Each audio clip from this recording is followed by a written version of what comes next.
ब्रह्मर्षि पत्री जी, Swarna ma'am, Sudhir sir, आप सभी को आत्मबंधन प्रणाम। हमारे रायपुर के जो जैन सर हैं, जिन्होंने पत्री जी की जो भगवद गीता तेलुगु में थी उसको हिंदी में ट्रांसलेट करने के कारण हम इसका लाभ ले पा रहे हैं। My dear friends and masters, हमने कर्मयोग के 25वां और 27वां श्लोक गुरुवार को देखा है। इसके बाद हम आज मिल रहे हैं जिसमें हम 29 और 35 नंबर का श्लोक, 29, 35 और 37, आज 29, 35 एंड 37 ऐसे 3 श्लोक देखेंगे। कल तीसरा अध्याय पूरा करेंगे। उसके बाद थोड़ी सी लंबी छुट्टी रहेगी मेरे अपने पर्सनल प्रॉब्लम्स के कारण। My dear friends and masters, आज हम शुरू करेंगे 29वां श्लोक। प्रकृति गुण सम्मूढ़ा सज्जन्ते गुण कर्मसु तान कृत्स्नविदो मंदान कृत्स्नविन्न विचालयेत्। प्रकृति गुण सम्मूढ़ा, प्रकृति के गुण रहते हैं, प्रकृति के अपने गुण हैं। हमने उस दिन भी देखा प्रकृति में 3 गुण हैं, सत्व, रज, तम। सज्जन्ते गुण कर्मसु तान अकृत्स्नविदो मंदान। जो इन गुणों से मोहित हुए मनुष्य हैं, मतलब अज्ञानी हैं, जो मोहित होते हैं, तमोगुण से मोहित होते हैं, रजोगुण से मोहित होते हैं, सत्वगुण से मोहित होते हैं।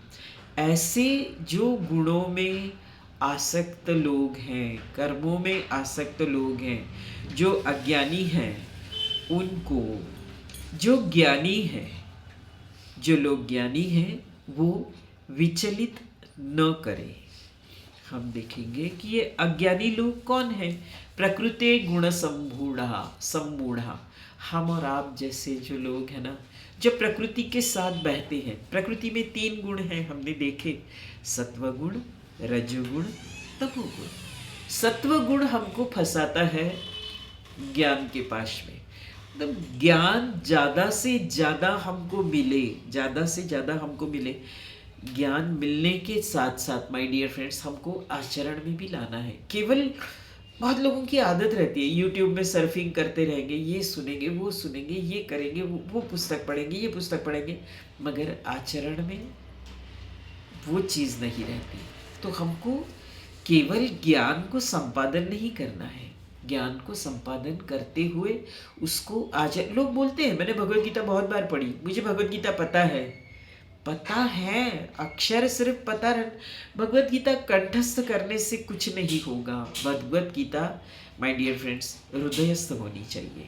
सो प्रकृति गुण सम्मूढ़ा सज्जन्ते गुण कर्मसु तान अकृत्स्नविदो मंदान कृत्स्नविन्न विचालयेत्। ऐसे अज्ञानियों को ज्ञानी विचलित न करे। फॉर एग्जाम्पल, कुछ लोग रहते हैं जो शास्त्र विहित कर्म तो करते हैं, हवन करेंगे, भजन करेंगे, मंत्र जाप करेंगे, ग्रंथ पढ़ेंगे, मगर ये सब करते समय कुछ न कुछ कामना मन में लेके चलेंगे कि मैं भागवत पढ़ूंगा, मगर इस भागवत से बिल्कुल मेरे पेरेंट्स के अगर डेथ हो गई है कोरोना में तो मैं भागवत पढ़ूंगा उनकी आत्मा की शांति के लिए, या मैं भागवत कराऊंगा मेरे बेटे की तबीयत ठीक होने के लिए।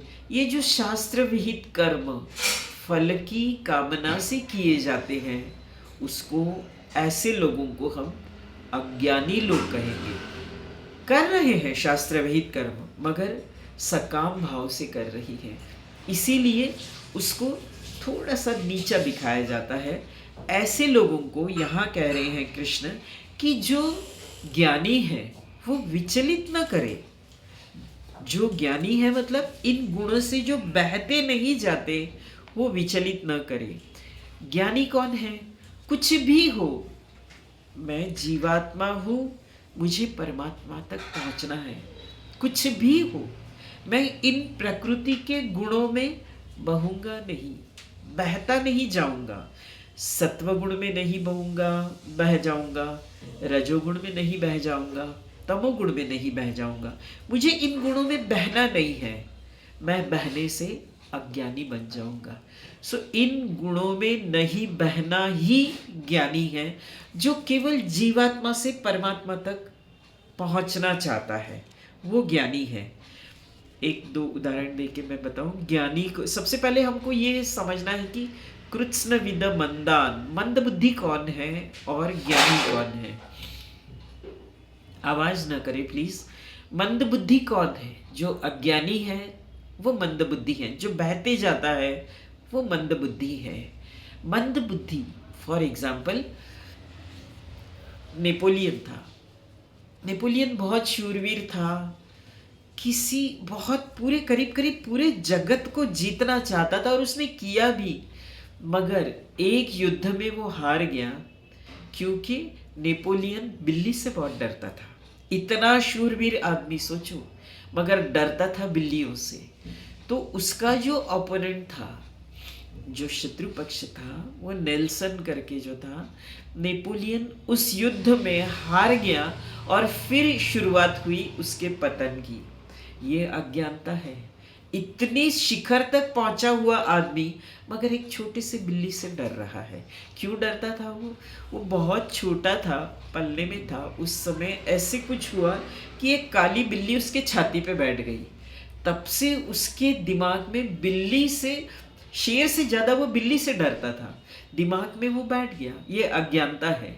कुछ चीजें जो दिमाग में लेके बैठना और फिर उससे बाहर निकलना ही नहीं, ये अज्ञानता, जिससे हमारा पतन भी होता है। मगर हम उस मान्यता को दृढ़ लेके बैठते हैं कि नहीं, ये मेरा नुकसान करेगी, इससे मैं मर जाऊंगा। है बिल्ली छोटी सी, इतना बड़ा जो पूरा जगत को जीतने वाला नेपोलियन, वो एक बिल्ली से डरता था। इसीलिए उसका जो ओपोनेंट था, कहते हैं उस युद्ध में उसने हजारों बिल्लियों को सामने रखा था और उसके बाद अपने सैनिक रखे थे, जिसके कारण नेपोलियन की हार हुई। ये कथा ओशो ने कही थी, जो मैंने आपको कहा। तो ऐसे अज्ञानी लोग रहते हैं। इन अज्ञानियों का पतन सहज हो जाता है। और हमारे ज्ञानी, आपको अगर ये करना है ना, तो हमारे स्वामी विवेकानंद कैसे थे? स्वामी जी को एक ही ये था कि परमात्मा तत्व क्या है, मुझे जानना है, मुझे जान। लोग सब एक्चुअली, घर की स्थिति इतनी गरीबी की थी कि एक समय खाना मिले तो दूसरे समय मुश्किल था। पिताजी चले गए थे, एक भाई था मगर वो भी ज़्यादा कमा नहीं पाता था। स्वामी जी भी स्वामी जी को एक ये था, विवेकानंद स्वामी जी को हम स्वामी जी बोलते हैं, उनको एक ये था, किसी के तो चरणों में बैठूं, कोई किसी को तो गुरु बनाऊं और मुझे परमात्मा तत्व को पाना है। ऐसे जब स्वामी जी ने, उनको किसी ने बताया कि एक दादाजी हैं जो नदी के बीच में रहते हैं और उनको आप जाके पूछिए, वो पक्का परमात्मा का पता बताएंगे। वो रात के 12 बजे तैरते हुए बारिश के दिनों में उनके पास गए, उनकी कॉलर पकड़े। एक तो ये पद्धति ठीक नहीं थी पूछने की, परमात्मा क्या है मुझे बता पाओगे? तो वो बोले ये तरीका तो है नहीं पूछने का, और पहले बैठो तुम। बोले मुझे पता है आप नहीं बता पाओगे, इसलिए आप समय निकाल रहे हो, मैं जा रहा हूँ। वो बोले रुको रुको, वो रुके नहीं। माय डियर फ्रेंड्स, वापस आए। तब उनके एक दोस्त ने कहा कि तुम रामकृष्ण के पास जाओ। रामकृष्ण के पास जाने के बाद वो गए और उन्होंने उसी स्टाइल में रामकृष्ण को सदरा पकड़ के उनका पूछा कि मुझे बताओ परमात्मा को आपने देखा है? रामकृष्ण ने उनके आंखों में देखकर कहा, देखना चाहते हो? इतने कॉन्फिडेंटली उन्होंने कहा, तब वो एकदम चुप हो गए कि यही है जो मुझे परमात्मा दर्शन करा पाएंगे। और जितने जोर से मैंने पूछा था, उससे ज़्यादा जोर से मेरी आंखों में आंखें डाल के वो पूछ रहे हैं, देखना चाहते हो? तो माय डियर फ्रेंड्स, इस प्रकार जो लगन रहती है वो ज्ञानी की है। ऐसा ज्ञानी कभी इधर उधर नहीं होता। हम और आप सभी मेडिटेटर्स हैं। हम सब मेडिटेशन, जो हमारा आनापानसती ध्यान जो है, जो पत्री जी का अत्यंत सुलभ, अत्यंत सुगम मार्ग है, वो छोड़ के इधर उधर अगर हम जा रहे हैं ना, तो समझ लो हम अज्ञानी के श्रेणी में आ रहे हैं। हम ज्ञानी हैं, हम मेडिटेटर्स हैं। हमें कोई विचलित नहीं कर सकता, और हम विचलित न हो, मगर हम दूसरों को भी विचलित न करें। जो शास्त्र विहित कर्म कर रहे हैं उनको ये न करें, ये क्या कर रहे हो, ये सब गलत है। गलत नहीं है, शास्त्र विहित कर्म गलत नहीं है, कर्म का जो फल चाहते हो ना वो गलत है। सकाम भक्ति गलत है, वो ठीक है, वो बेस बना रहे हैं शास्त्र विहित कर्म करने का। शास्त्र विहित कर्म करते करते जब वो निष्काम भाव में आ जाएंगे तो अपने आप ध्यान का महत्व उनको समझ में आ जाएगा। मगर अभी अभी वो कुछ माला जपना शुरू किया है या कुछ भक्ति मार्ग में अभी अभी शुरू किया और उसको एकदम कहे ये सब गलत काम कर रहे हो, नहीं नहीं तुमको ध्यान ही करना चाहिए, ये गलत है, नहीं नहीं ये नहीं, फिर वो भी, क्योंकि देखो वो उसकी जो प्रवृत्ति है ना वो बहिर्मुखी प्रवृत्ति है। अभी अभी बैठा है, फर्स्ट ऑफ ऑल तो वो बैठने के लिए तैयार नहीं था, अभी बैठ के कम से कम आधा घंटा वो कुछ करने लगा है और उसकी बहिर्मुखी प्रवृत्ति है। धीरे धीरे सब करते करते अपने आप वो अंतर्मुखी प्रवृत्ति उसकी शुरू होगी और वो खुद ध्यान में आएगा। मगर आप यहीं से शुरू करते हुए उसको बोलेंगे नहीं ये गलत कर रहे हो, वो गलत, वो ये भी छोड़ देगा, वो भी छोड़ देगा, वो शास्त्रविहित कर्म भी छोड़ देगा और वो कुछ भी नहीं करेगा। फिर आलस्य, निद्रा, तमोगुणी शुरू हो जाएगा, ना वो ध्यान करेगा, क्योंकि अंदर वो जाने की कोशिश कर रहा है मगर जा नहीं पा रहा है, वो बैठ नहीं पा रहा है, वो ध्यान नहीं कर पा रहा है। तो माय डियर फ्रेंड्स, इस प्रकार प्रकृते गुण सम्मूढ़ा सज्जनते गुण कर्मसु तान अकृत्स्न विदो मंदान। जो मंदबुद्धि लोग हैं उनको ज्ञानियों ने विचलित नहीं करना चाहिए। कृत्स्नविन न विचालये। इस प्रकार 29वां श्लोक हमने देखा। अब हम 35वां श्लोक देख रहे हैं। श्रेयान् स्वधर्म विगुण परधर्मात् स्वनुष्ठितात् स्वधर्मे निधनं श्रेय परधर्मो भयावह। श्रेयान् स्वधर्म विगुण, अपने स्वधर्म में रहना है।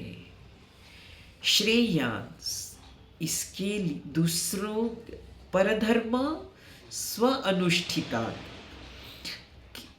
विगुण कितना भी गुण रहित रहे, अपना धर्म अपना धर्म। स्वधर्म क्या है माय डियर फ्रेंड्स?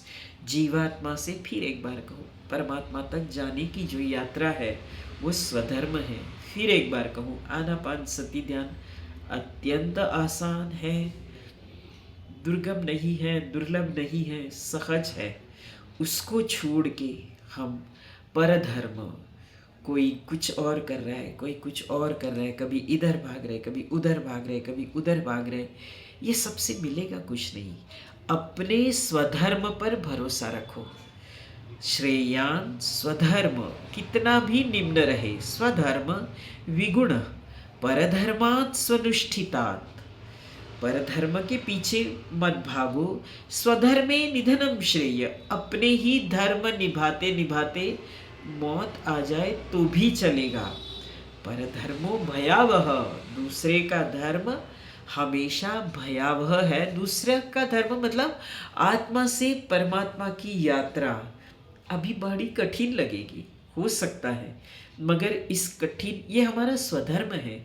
जीवात्मा से परमात्मा तक पहुंचना हमारा स्वधर्म है। इस स्वधर्म की यात्रा पे हमें चलना ही है। हम इसी यात्रा में आनापानसति ध्यान करते हुए, स्वाध्याय करते हुए, सत्संग करते हुए परमात्मा तक पहुंचना है, क्योंकि हम निकले हैं परमात्मा तत्व से ही। ईश्वर अंश जीव अविनाशी, हम बने हैं उस तत्व से ही, तो हमको जाना उसी के तरफ है। यही हमारा परम धर्म है, यही हमारा परम धर्म है, परधर्म नहीं है। परधर्म है जो हम दूसरे के बारे में जो सोच रहे हैं। जैसे मेडिटेशन छोड़ के कोई बोल रहा है कि नहीं, वो एक है कोई मैडम या कोई सर है, वो सिर्फ आपके सिर पे हाथ रखेंगे, आपकी कुंडलिनी जागृत हो जाएगी, फिर सहस्रार खुल जाएगा चक्र, और फिर आप परमात्मा तत्व को पाएंगे। माय डियर फ्रेंड्स, इतना आसान नहीं है वो चीज़। सिर पर हाथ रखने वाले भी महान हैं, हम उनको आलोचना न करें। और ऐसे 5 और 10 मिनट में जिनकी कुंडलिनी जागृत होती है वो भी महान है। इतनी आसान नहीं है ये सब। इसके लिए कई लोग जन्म जन्मांतर के तप करते हैं।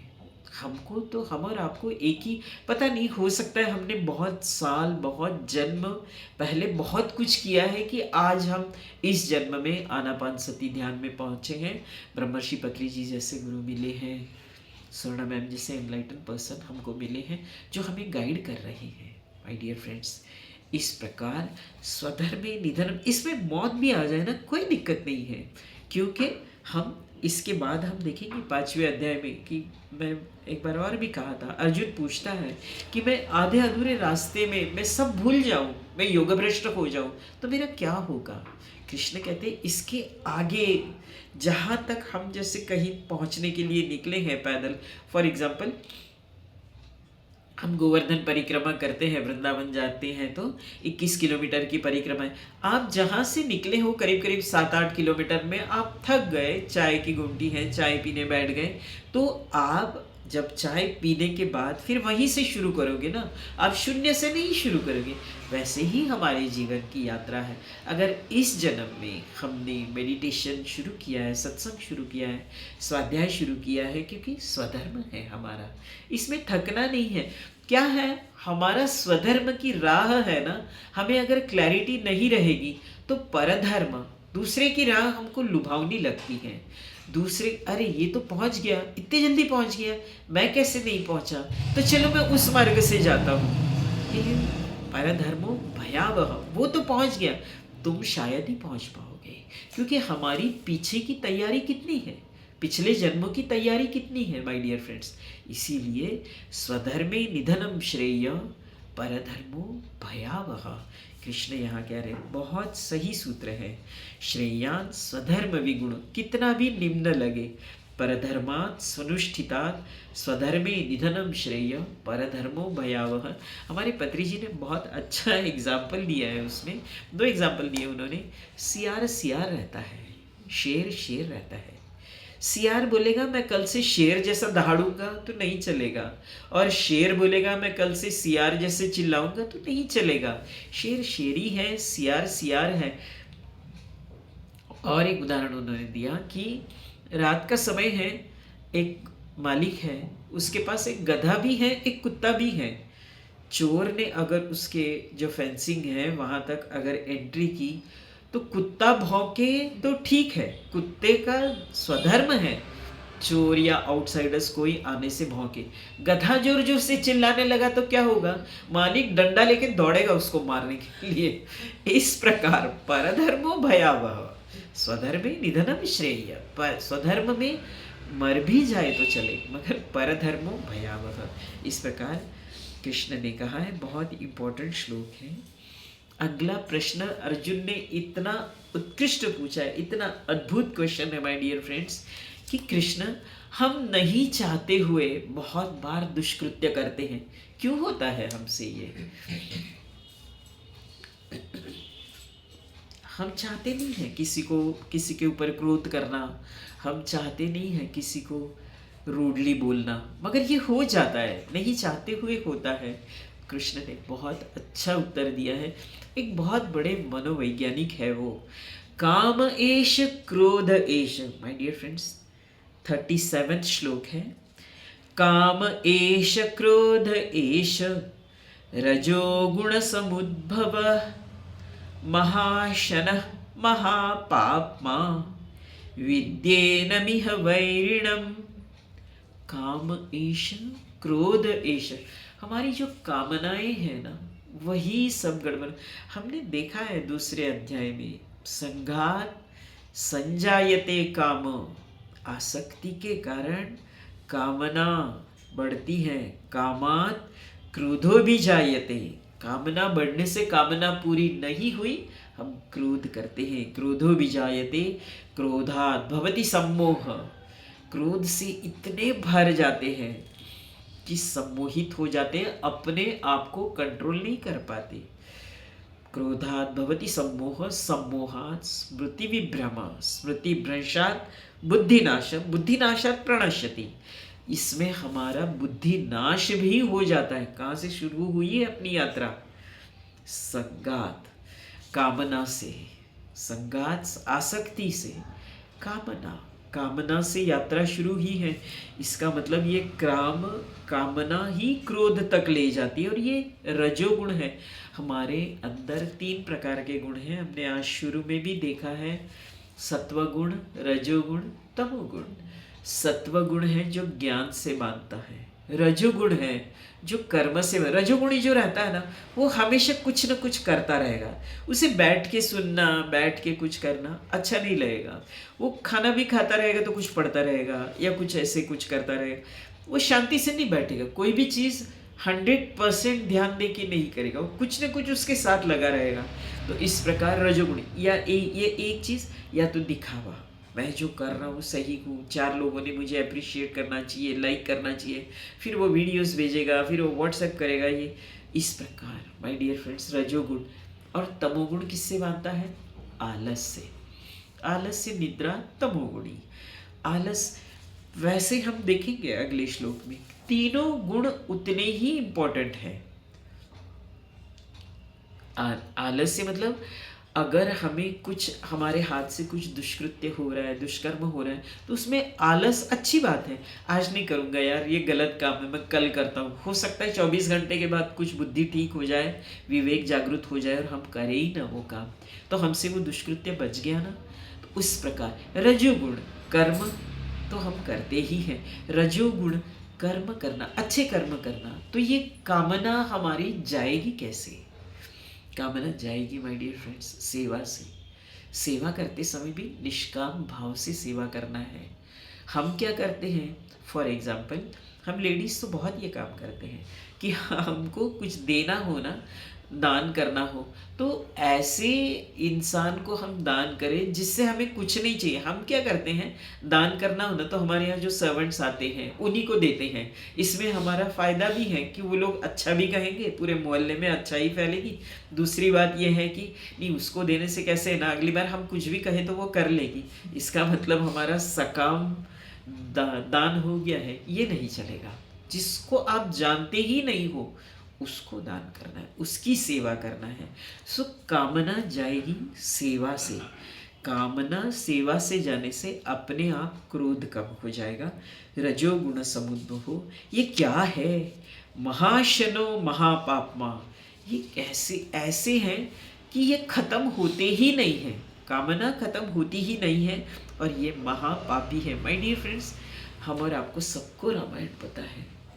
सीता जी अयोध्या से इतना राज्य सब छोड़ के राम जी के पीछे निकली, उसने पीछे मुड़ के देखा ही नहीं था, मगर एक छोटी सी कामना क्या हुई, सोने का मृग देखा। उस मृग की कामना के कारण आत्म तत्व से दूर हो गई। इतना सब छोड़ के आई कि मुझे आत्म तत्व से मिलना है, मुझे आत्म तत्व को पाना है, मगर एक छोटी सी कामना स्वर्ण मृग की, और उस आत्म तत्व से फिर दूर हो गई, जिसके कारण क्रोध, रावण आ गया, रावण का क्रोध। फिर इसके बाद भी उसके पहले जब रावण आया, उसके पहले लक्ष्मण ने 3 रेखा खींची थी माय डियर फ्रेंड्स, सत्वगुण, रजोगुण, तमोगुण। इसको लांघना नहीं है, लक्ष्मण रेखा जो थी वो भी लांघ लिए।